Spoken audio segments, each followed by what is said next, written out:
जोंना मेंग'आ बिमानि आहार थोजोबैखाय नैबे बुस्थु दौदों आं नोंथांमोननो शेयार खालामनो दायो जायफ्रा गथ' गोरलै दङ जे बुस्थुखौ दायो दौदों बे आरो बिमानि आहारा एक्सुवेलि थोजोबै नङा थोयो मानो थोदेरै जायो बेखौबो फोरमायनो खायसेनि थाखाय गोबाङा गोबां गोदोनिफ्रायनो आगु जुगनिफ्रायनो गथ' गथाय खांबोबाय नाथाय एस ए एक्सपिरियेन्स दायो सासेब्लाबो बिमानि आहारा मानो थोदेरा होनोब्ला गोबाङा मिथिखायो गोबाङा मिथिया जोंना बिमाया एसे दाख्लैहाय सिजारा एसे बोरैबा जानायखाय इनफेक्सन जानानै आरो 1 विकआनो जाजोबसिगौमोन ना सानबासो एडमिट जाहैबावनांदों ओमफ्राय बावबो थाखा खरसाथ' थांखागोन प्राइभेटनि नालाय दा एडमिट जाखांनानै दा फैबाय जायनि थाखाय बावहाय इनफेक्सननि थाखाय बेनो एन्टिबाय'टिक बावदों एन्टिबाय'टिक गोबां बिजि थुनाय जाबाय ओमफ्राय मेडिसिनफोरबो जाबाय दा एन्टिबाय'टिकआ राननायनि नालाय ओंखायनो दा आहारा एसे गथ'नो नांगौ बायदि थोजोबाखै आरोना थ' गावनि देहाया रिकभार जाफिनजोबोबा बे थाबैनो गथ'नो थोगोन दा बिनि थाखायनो चाइल्ड स्पेसियालिस्ट आलिपुरदुवारनि डक्टरनो मोनसे फोरमायनानै डक्टरा नैबेखौहाय रेकमेन्ड खालामदोंमोन MMS गथ'फोरनि जाग्रा एक्सुवेलि गथ'फोर उन्दै गथ'फोरनि थाखाय मिथिखायो बयबो आरो डक्टरफ्राबो रेकमेन्ड खालामो जेसेबां हायो बिमानि आहारा बयनिफ्राय साबसिन गासिबो नांगौ गुना बिमानि आहाराव थायो नाथाय खायफाया उफाय गैया नालाय बेबायदि सेकेन्डारि दौनांगौ जायो दा सेकेन्डारि दौनायाव बेखौ दौबाय जायो गोथाव मोनो गथ'आ खिन्थु गोबां गेस जायो बारानिफ्राय बारा गेस जायो ओमफ्राय अभार गेस जाबाय उदैफ्रा दुबाय मा खालामनो ओंखायनो दाख्लैहाय आं मोनसे चाइल्ड केयारावहाय भिजिट खालामबावदों जोंनिनो बर' नोंथांमोनाबो माब्लाबा भिजिट खालामनो हागोन गोबाङा मिथिखायो बे जाहैबाय दा जेखौ दौगासिनो दङ नैबे प्रेसक्रिपसनानो बावहाय मेडामजों आङो सावरायबाय गथ'आ बिदि उदै दुगासिनो दङ बिदि जाहोदोंमोन MMS थ' बेफोरबायदि पाउदार बुस्थु जाहैबा गेस जाखायो आरो उदै दुनायनि चान्सेस थायो नाथाय बिनिनो गेजेराव माखासे माने डक्टरफ्रा मोजांसिनखौहाय रेकमेन्ड खालामा ओंखायनो मोजांसिना मा माखासे दंबावो दा बिनिनो अबे मोनसेया साबसिन माने एसे गेसखौ खम जाहोयो नैबेखौहाय रायज्लायनानै भिटामिनबो मुलिबो लिरनानै लाबोबाय ओरैनोथ' नर्मेलि बयबो रेकमेन्ड खालामखायो भिटामिन D3नो मा होनो आरो जोंनि बर'फोरनि थाखाय स्पेसियेलि जायफ्रा मोजां बर' गथ'फोरनि थाखाय साननाय दङ बिथांमोना A to Z भिटामिनखौबो रेकमेन्ड खालामदेरो दा बावहाय क'क्राझारनिनो जोंहा निजोम डक्टर निजोम महिलारि मेडाम नोंथांमोना चाइल्ड स्पेसियालिस्ट मोजां डक्टर नांबावबाव मोनगोन गथ'फोरनि थाखाय एक्सट्रा चेम्बार दंखायो बे UN एकाडेमिनि सिदानो होनजायो अपोजिट एसे ओरै गेटनि एसे ओरै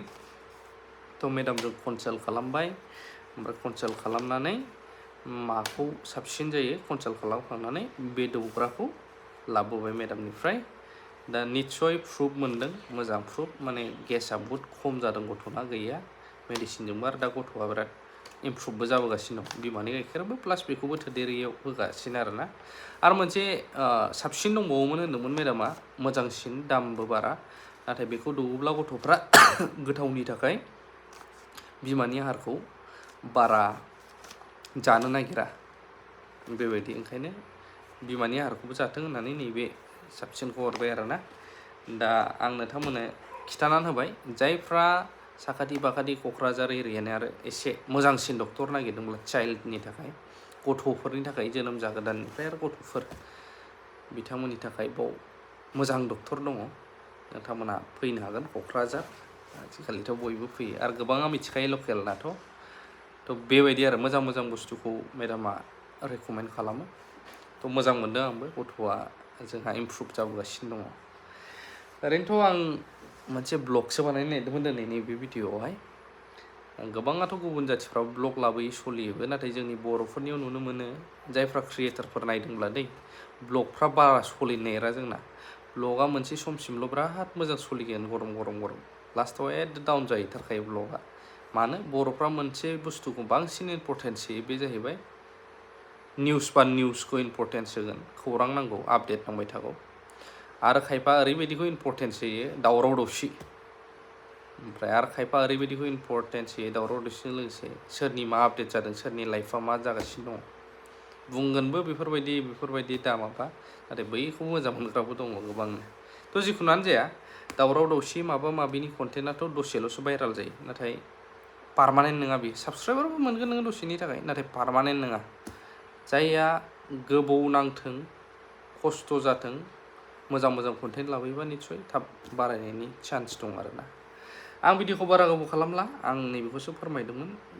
स्पेसियेलि दा गोदान गथ' जोनोम जानायफोरनि थाखाय। जायफ्रा मोजां डक्टर नांगौबा थांनो हागोन। ओरैनोथ' नै बावबो जों थानायजोंबो स्पेसियेलिस्टफोर दङ, अब्लाबो बिनिफ्राय साबसिन रेकमेन्डखौ आं बेखौ मोनदों आरोना मेडामखौहाय। दा मोजांबो जादों गथ'आ। थ' बारा गोबाव खालामला, एसेबाबो सावरायबाय। दाख्लैनिफ्राय दावराव जानाय मानायनि सायावहाय भिडिअ गोबाङा लाबोदों, गोबाङा दा लाबोसै नों आदा बुङो, दा आंथ' लाबोआखैबो, लाबोनायबो नङा। मानो होनब्ला मोनसे खोथाखौ जों बुजिनानै लानाया गाहाम। हाजार गोरों जा मा जा, हिन्जावफोरनियावहाय मोनसे गावनि फिसा आरो गावखौ बुंजायोबा नाङो आरोना सेन्टिमेन्टआव, बेखौ जों हौवाफ्रा बुजिनांगौ बहुतनो। आरो माबा मोनसे माखासे समाव गोरों जा मा जा, मा बुंदों मा रायफिनदों, हिन्जावफ्रा गोबां समाव थाल थाया। बेखौहाय जों गाव गावनो बुजिनांगौ, मानो होनब्ला देहाखौ लानानैबो मोनसे खोथा थाहैयो नालाय। थ' बेबायदि आंना गारि दोनग्राया फुरा मैया बारहुंखा फैनानै थुख्रा थुख्रि जानानै दं, बेखायनो आंथ' मिथिया नालाय। आं दायो ओरैहाय दंफैयो, WB आव दाख्लै फैफिनबाय। दा बाव गारि दोननो फैबा गारि दोननो एसे बानायनो औवा दङ अबेबा साइडजों दानहैनो नागिरदों। बारा गोबाव खालामला आं ब्लगखौहाय, नोंथांमोननो नैबेखिनिखौनो फोरमायबाय। जायफ्रा नायनो गोसो जानानै नायबाय, थेंक इउ भेरि माच, रोजा रोजा साबायखर। आरो मोनसे खोथा, गोबाङा नागिरदोंमोन, आं दाख्लैबो मोनसे भिडिअ होदों जे जोंहा Assam food forest YouTube channel मानगोनां आबै राहेलनि, बे जाहैबाय क'क्राझार जिल्लायावनो हाइवे सेरावनो कारिगावनि ओरै सोनाबहा एसे फैनानै मुनलाइट दाब्बा दं, बिनि सेरावनो बालाजान इंलिस मिडियाम स्कुल दङ, बे सेराव। नोंथांमोना बोसोराव खेबथाम थायग्रा खान्थाल मोनगोन, आथा गैयै खान्थाल मोनगोन, आरो गाहाय गाहाय थायग्रा हाइब्रिद गय बिफां मोनगोन,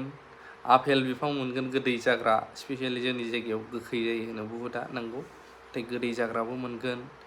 आरो भेराइटि टाइप्स अफ, आरो फुलफोरबो मोनगोन दायो, बिबारफोरबो, आरो बै डेक'रेसन टाइप जाय जायनो नांगौ। नारेंखल बिफां नङा बियो, खिन्थु बिदि गिदिर गिदिर जालाङोना, पाम ट्रिमोन नामा, बेखौबो मोनो। आं दाख्लै भिडिअ देखायदोंमोन, जायफ्रा गोसो गुदुं भिजिट खालामहैनो हागोन आसाम फुड फरेस्ट इउटुब चेनेलखौबो। गोबां नांगौमानि आउटनि आब्रडनि बिफां फुलिफोरबो मोनगोन, प्लास फिथाइ सामथाइनि, बिबारनि। कन्टेक्ट खालामबानो जाबाय, कन्टेक्टआ बै आसाम फुड फरेस्ट इउटुब चेनेलावनो दंखायो, आं बेखौ फोरमायनानै होबाय। थेंक इउ भेरि माच फर वाचिं, लाभ इउ।